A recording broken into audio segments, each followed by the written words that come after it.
Well, good day to you. I've been tasked by the organizers to do one thing, which is space you until the most important thing of the day, which is lunch. And as we know, perhaps you don't know me, but I was retained not because I'm active in digital, because I've been here from a very boring country, Switzerland, active in a very boring field of activity, law.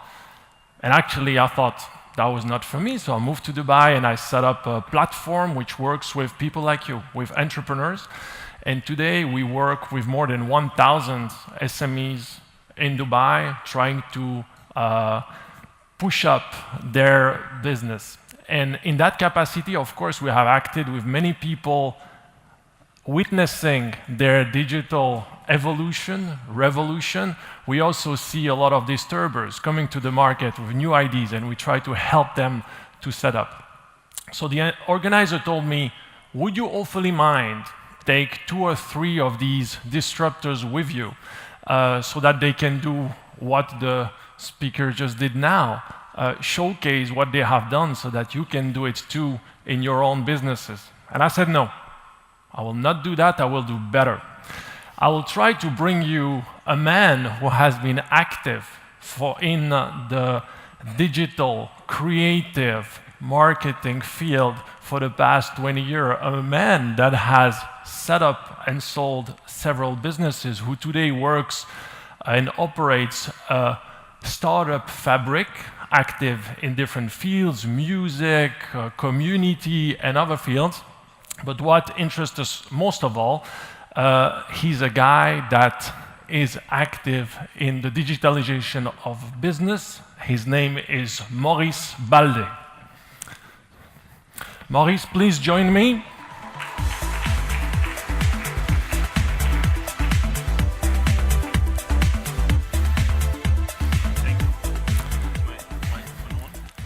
I hope your microphone works, otherwise the good people will fix it. Try it out. Thank you. Check, 1, 2. Can everybody hear me? Yes. No? Yes, now. Now I can hear myself. All right. Very good. So, Maurice, welcome, and thanks a lot for taking the time to be here with us today. My first question to you, is everything about your background accurate? Something, a small nugget that you want to pepper straight away? No, I think it's pretty much accurate. What you said was a nice introduction. And it's obviously a bit diverse, especially with the music is kind of an outlier to most of the other stuff that we're doing. So yeah, it was pretty correct. Okay. Thank you. We are here talking digital transformation. In this context, what exactly would you define as a business design, your core competence today? Well, business design is a name we came up with. We didn't really hear that name before. Basically, you know, Clavis Aurea Group is, like you said, a startup factory. And under the Clavis Aurea Group, we have 4 subsidiaries. And one of them being Magnitude Business Design is our service layer for companies where we do the digital transformations.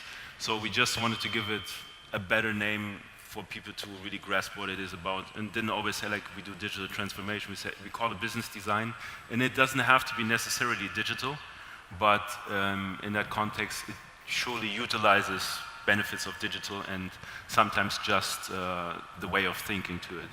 You know. And how do you enter that space? How do you get into business design? Well, in our case, it was basically prior to founding Clavis Aurea, my business partner Michael and me, we were actually working at a company called Aperto, where we developed backend solutions for web IT backend solutions for companies like MBC.net. We built the CMS backend, for example, and that company was acquired by IBM in 2015, late 2015. And when we still worked at Aperto, we actually had a lot of time client briefs and marketing, web portals, digital marketing questions. And whenever we faced that RFPs and pitches, we actually very often questioned the brief itself. So we looked at the RFPs and we said, that makes no sense. Well, we said it could be done better. And we actually made it hard for ourselves because, you know, in a way, we never answered the brief. We went back and said, like, let's do it completely different. And some companies obviously said, you failed the brief, we don't want that. Some other companies were intrigued and said, like, oh, that's interesting what you came up with, it's something different, but we're open to that. But you guys suddenly tripled the budget requirements, and you know, so we're not sure if we want to go there. And even if they would like to, then they had to start the whole process of, you know, confirming budget and timelines again, even if the profit maybe afterwards might be 10 times bigger. So that way, we kind of did that in the past, and that wasn't really our business. But once we exited out of Aperto with the IBM acquisition, we then decided to make that our dedicated business and be much more strategic other than just the executional layer of web IT services. I see, and now you offer that to third-party businesses. So if we talk about this, and we had some very good examples of businesses that have been disturbed before that, which industry in general do you see today as fresh for the most disruption? Well, I guess what is very currently very aware to most people is that the news industry is obviously changing. We, you know, if anybody, probably everybody followed the presidential election in the US. Recently, you had the term of fake news, and the whole concept of how to receive your information nowadays is very different. It used to be all television, and you could say basically everything you get from television is necessarily the truth. Nowadays, I would say it's, you know, there's no real truth anymore. There's many different sources that have to be considered, and the original TV stations, they get challenged by independent news organizations online. For example, Young Turks is an example.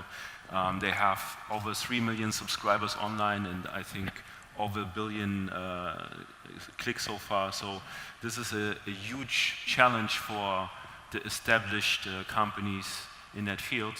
Though the online news outlets are still struggling with financing and also decentralizing, let's say, some of their correspondence and all that stuff. They don't have the infrastructure like the big media groups, but it will come soon, and that will definitely make it much, much tougher for the established television channels. We discussed some industries now, media, that is already being disturbed. Put your Nostradamus hat. What is coming? What is coming next year, in 5 years? Which industry do you see are more ripe for future disruption? Well, obviously, well, there's some very popular ones, which is, I would say, transportation. If you follow along what Elon Musk is doing, then you know transportation is one big one, space travel. Again, AI is a very important topic. This is the very aware ones, but generally speaking, I would say in order to know what's upcoming, you have to be looking also at demographic shifts, generations, see what's basically emerging out of the younger generations right now, and pick up trends in the early stage. So yeah, it's a lot of fields. You mentioned pick up the trends early. What would be these signs, these trends of an industry shifting or about to shift, and how do you remedy these signs? Well, I guess an important necessity is to get out of your own bubble that you're currently in, because everyone is obviously very involved in their existing business and they know very well of what they're doing. So it's very hard to adapt and even take sometimes something serious that you know, at the moment doesn't really look like a substantiated business undertaking. So in our field, or how we usually do it, is really try to be aware of everything that's happening in the world, which is tough. It's a lot of information gathering, and it doesn't necessarily have to be business related, because some businesses emerge out of, you know, fun or something very rudimentary in the beginning. So you just really have to be open-minded and listen to a lot of people, different sorts of people, and see what kind of information is being provided there. This is interesting to me. I want to hear more. Something. Give me examples. How would you be retained? Come with a client that wants to change, that perhaps understands he has to change but doesn't know how. What method would you apply? How would you help him? Well, what we usually do in the beginning is, well, we ask lots of questions. So obviously, let's say our business is not really attached to a specific field. So even though we consider ourselves to be very much in digital, we currently work with companies that do due diligence, we work with real estate, and it's not really our core business. And I would say prior to that, we had no idea about due diligence really in retail, same way. So when we got into that opportunity, we first have to make sure we understand really what this is all about. So we ask a lot of silly questions, partially, lots of good questions, I hope, and try to find out what their current problems are, growth problems, competitions, how they utilize digital or any other methods internally. And from that way, then we kind of question everything, which could mean that we even question their very existing business model at the moment and ask them to change maybe completely. And I think maybe taking real estate into consideration also. Let's say we currently work with ICD, for example, is Investment Capital Dubai. They also built a lot of skyscrapers, or how you call it, big buildings. And they have, let's say, some unique challenges. I cannot talk too much about the details, but let's say there is a challenge even nowadays if you consider a building and what a building nowadays have to provide. It's not necessarily enough nowadays to just say, like, we're going to rent retail space and F&B and it's going to work just fine. Because first of all, you have competition maybe right across the street from other outlets like the Dubai Mall or something like that. But also the online world is challenging now retail. For example, I don't remember when I bought the last time some jeans in a store. I order everything online. And so that is also a challenge to retail, and people have to be aware that this will be bigger and bigger in the future, especially with the new generations that are coming, get used to the internet. You've not been in Dubai long enough. We actually go to the tailors here, I want to rebound on this real estate thing because, of course, it's our favorite topic here in Dubai. You mentioned having been retained by someone active in that space. How would you anticipate the other people in the industry feeling that disruption coming and reacting? How can one react to a field which is being disrupted? If I understand the question correct, how can you react to I think we had an example before which was topical. We talked about Under Armour, which started just doing gym shirt, and when I was young and good looking, I used to wear them to play basketball, and it was a no brand. Then it grew up very big. Reaction from Nike and Adidas was to copy that, to adapt this disruption. So is it something that you would expect in other industries as well? Typically real estate? Yeah, well, in real estate, it's a very unique field, real estate, because in a way you already generate value by just building a building on some plot, and that is already a smart investment. So it doesn't necessarily mean that you immediately have to find ways to monetize it if you're not the operator. So there's many different entities involved in that equation. So from an operator perspective, you might want to take on disruptive trends that go away from the standard mall concept. But from a, let's say, real estate developer perspective, you're doing fine by building the buildings, so. We are talking digital transformation here. When you are retained by a client, when someone like the previous speaker start to implement a project, what are the key success factor of implementing a digital transformation, a digital strategy from you, the professional? I think an important thing is to really be fine with change, and that doesn't just apply for the manager in charge, but for all the staff, right? Because everyone, in a way, most people don't like change.